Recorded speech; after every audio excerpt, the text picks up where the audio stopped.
No doubt you can relate to having a big idea, but not being sure where to start, not knowing what to do. Well, my encouragement today is to do something.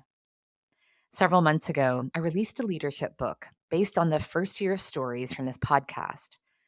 And as I was writing about those stories and connecting the dots and bringing them to life, I began to dream of a second book in the series to highlight stories beyond the first year of the show, as now we're in our fourth year. So, since the release of that first book, I have been talking about book number two. And recently, I recognized that I'd been talking about it a lot, but I hadn't done anything to actually move it forward.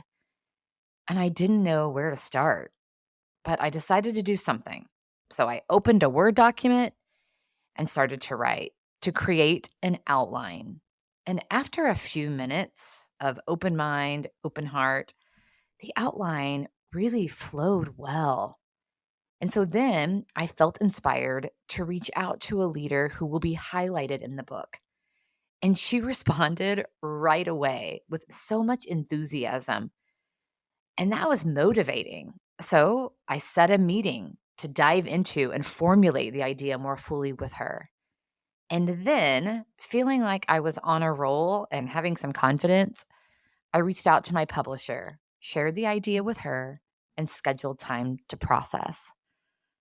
And just a few hours prior to all of this activity, I wasn't sure what to do.